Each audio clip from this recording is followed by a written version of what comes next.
Hi friends, welcome to the video number 12 of the video series Forced Vibration of Single Degree of Freedom Systems. In today's video, we are going to see the steady state response of harmonically excited damped spring mass system with 1 degree of freedom. So you may ask, we have already got the formula for a steady state response of such kind of system. Why once again we are studying this topic? So the answer is, in today's topic we are going to see the other form of the steady state response. Right, we have seen one form of the steady state response. Today we are going to see other form of the steady state response, which is quite useful compared to the first form. Right, okay, so we'll start. So now, what is the steady state response for the harmonically excited damped spring mass system with 1 degree of freedom? What is the steady state response formula? The steady state response formula means the formula for xpt is equals to a cos omega t minus phi, right? Where the formula of A, amplitude, is equals to how much? F naught by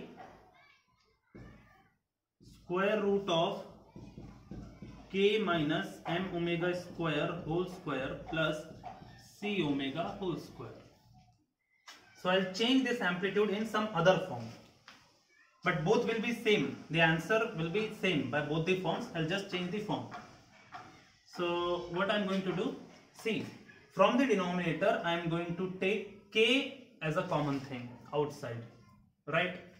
So what I can write? I can write this to be f naught by square root of, if I want to have k outside, I need to take common inside the bracket k square.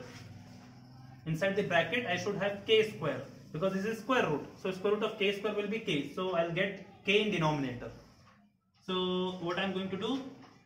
I'm going to have k square as common, right?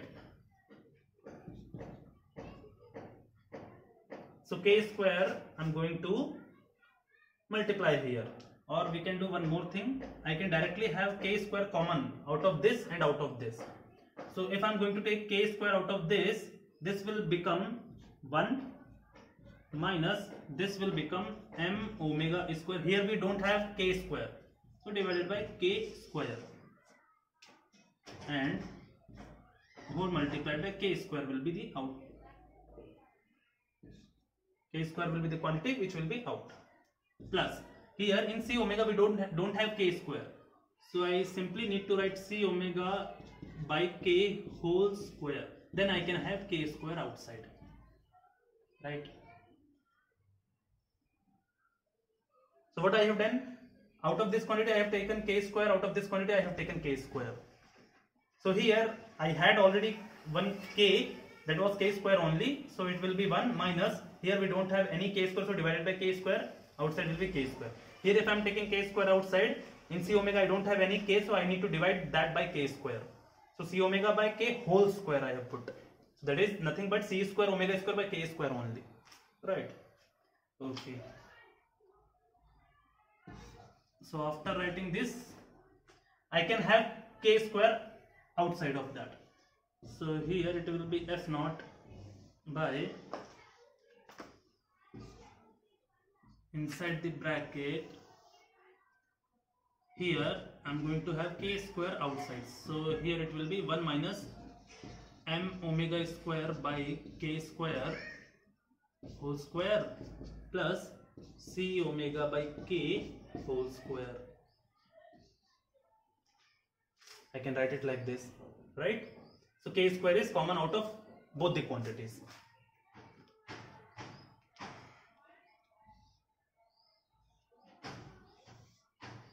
Now I can write amplitude A equals to, here this is square root of k square, so k will be outside. Amplitude A is equals to f naught by k is outside. Now inside the square root we have 1 minus m omega square by k square whole square plus c omega by k whole square. Right? Now here, oh sorry, it will be k only. It will be k only. It will be k because we have whole square, no? So this will be k square minus 2k into m omega square plus m square omega to the power 4. Right? So I have taken k square outside. So this will be 1 minus this will be m omega square by k only. M omega square by k only. Right? Okay. So this will be m omega square by k. Now my amplitude A will be f naught by k.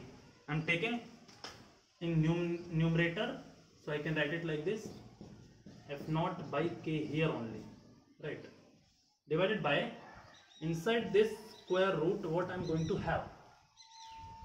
So I am going to have 1 minus omega square by, I'll take this m in denominator, so it will be k by m.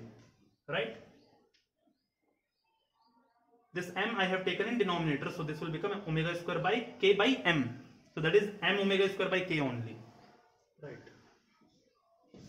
Whole square plus, here it is c omega by k whole square. Right? So omega square, acha, k by m. What is k by m? We know that natural frequency omega n is equals to square root of k by m. So k by m is omega n square. Right? So here only I'll write. I just want to simplify the things.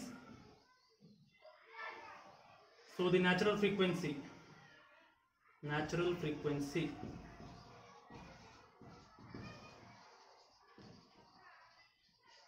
omega n is equals to square root of k by m. Then from here only I can write omega n square is equals to k by m. Right? So I got for k by m. Now what will be omega square by omega n square? What will be omega square by omega n square?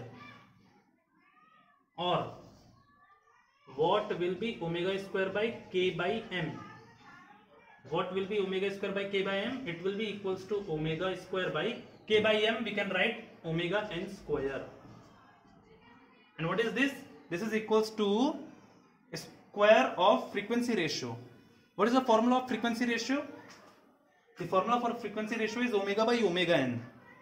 Right? So this omega square by omega n square can be written as omega by omega n whole square. Right? Which is nothing but r square.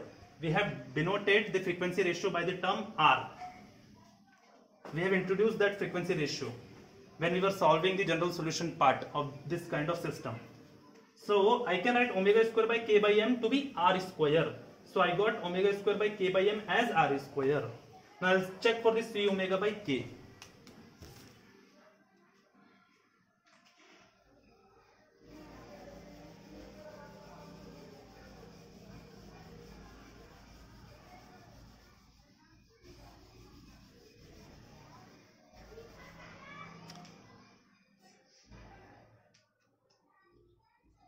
Now what can I write for c omega by k?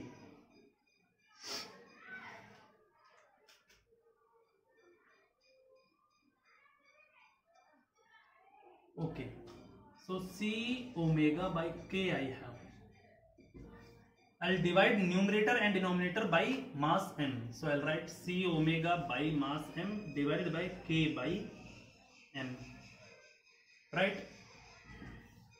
Now I'll put the formula for c. See, if you can recall the formula for c, the damping coefficient in terms of damping factor. What is the formula for damping coefficient in terms of damping factor? Zeta into cc. What was damping factor formula? C by cc.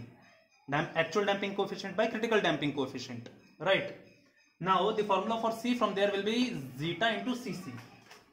So this is zeta into cc. The value of c, the formula for c, damping coefficient is zeta into cc into omega by m divided by, here k by m again I can write as omega n square, right?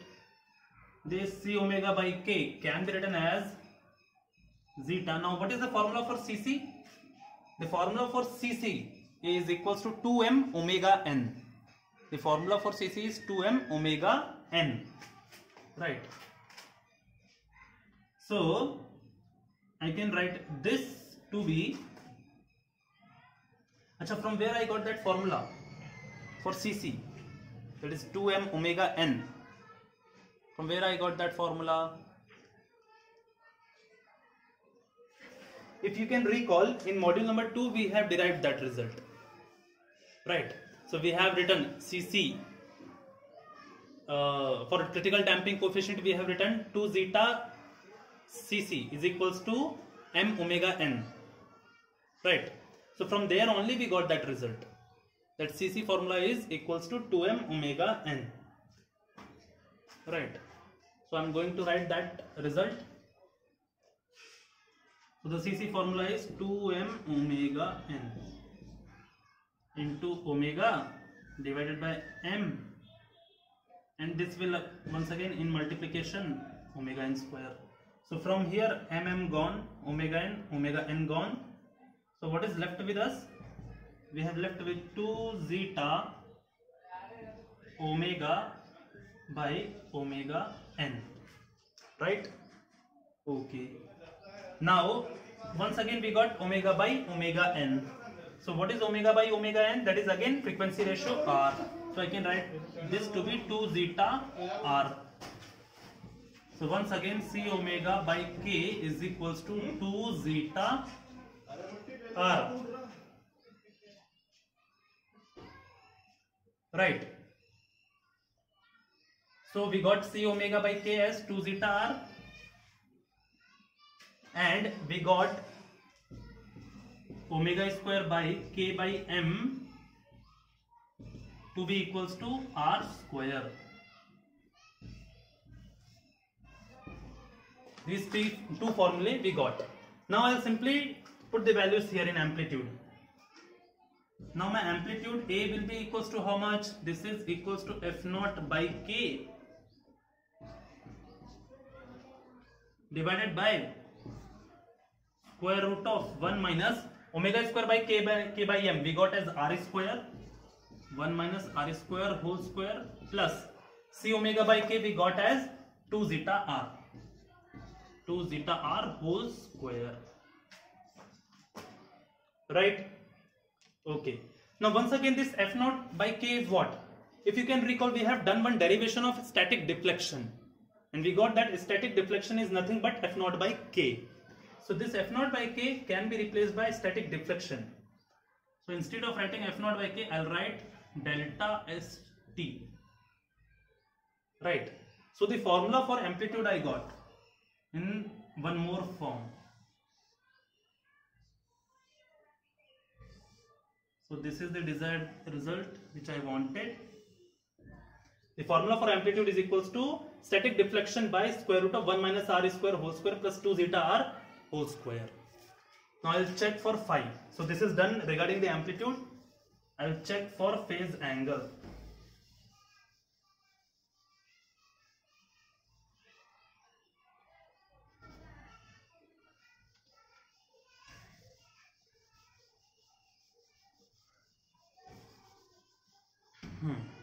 Now I'll check for phase angle phi. So the phase angle phi is equals to how much? This is equals to tan inverse of c omega by k minus m omega square. This was the formula. So now once again, what I am going to do, this is phi, this is tan inverse. Here once again I will take k in denominator as common. So this will be c omega by k I am taking as common, so it will become 1 minus, it will be m omega square, right? M omega square by k, because here we don't have k, so by k.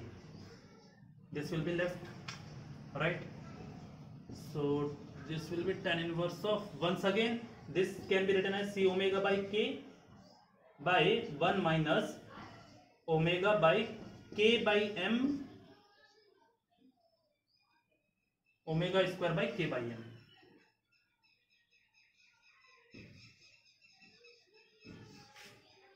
Right? This can be written as c omega by k by 1 minus omega square by k by m. Right? So we got the formula for omega square by k by m, that is r square. We got the formula for c omega by k, that is 2 zeta r. So for phi, what I am going to get?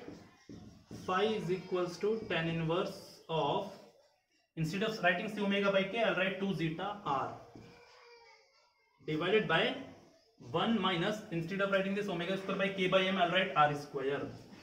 So 1 minus r square. This is the required result.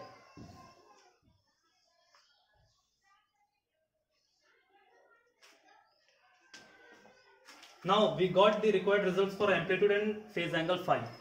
Previously, what the formula we have for amplitude, that was f naught by square root of k minus m omega square whole square plus c omega square. Now we got the formula for amplitude to be static deflection by square root of 1 minus r square whole square plus 2 zeta r whole square. Right? Previously, what was the formula for phi, the phase angle? That was tan inverse of c omega by k minus m omega square. Now what the formula we have for phi, that is equals to tan inverse of 2 zeta r by 1 minus r square. Right? Okay. So we have these two formulae.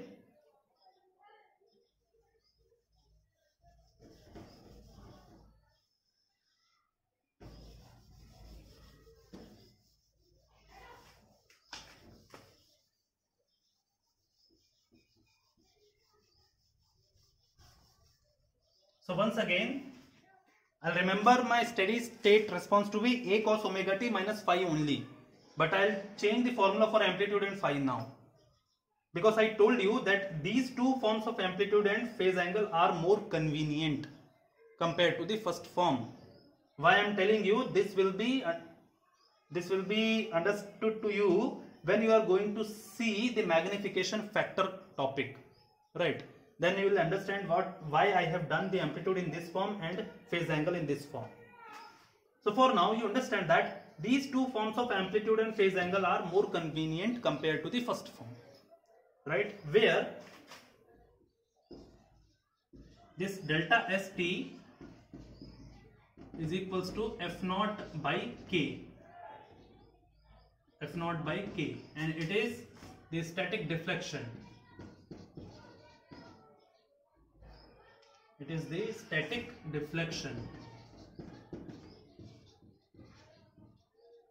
And what is the unit of this static deflection? This will be generally in meter. This r, what is the formula for r? The formula for r is omega by omega n.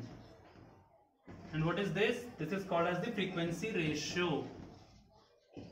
Frequency ratio. And what is the unit of this frequency ratio? It is unitless because it's a ratio. Now what is the formula for zeta? Zeta is C by Cc. And what does it called? It is called as the damping factor. And what is the unit of this damping factor? It is also unitless. Why? Because C by Cc both have the same unit. So it won't have any unit. The damping factor won't have any unit. Now this is done. Right. Now I can write my steady state response xpt.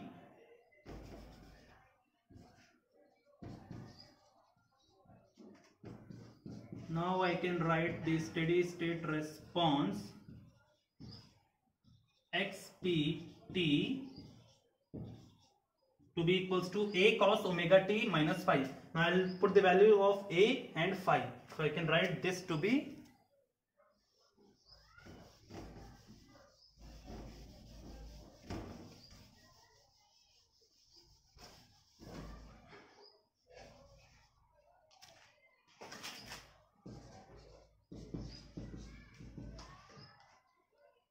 A, the formula for A is delta ST divided by square root of 1 minus r square whole square plus 2 zeta r whole square into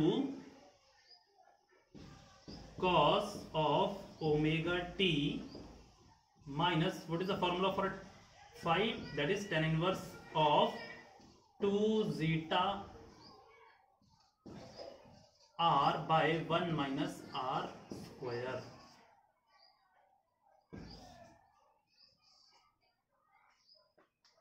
Right? This is the new form of the steady state response. This is the new form of the steady state response. But this is difficult to remember. So what, for the simplicity I have done, I'll simply remember the steady state response to be equals to A cos omega t minus phi only. But here I'll change the formula for amplitude and phi. For A I'll use static deflection by square root of 1 minus r square whole square plus 2 zeta r whole square. Instead of phi I'll use tan inverse of 2 zeta r by 1 minus r square. So this is the end of the video number 12. Now we'll meet in video number 13 where I'm going to introduce you with the term magnification factor. Right? Thank you.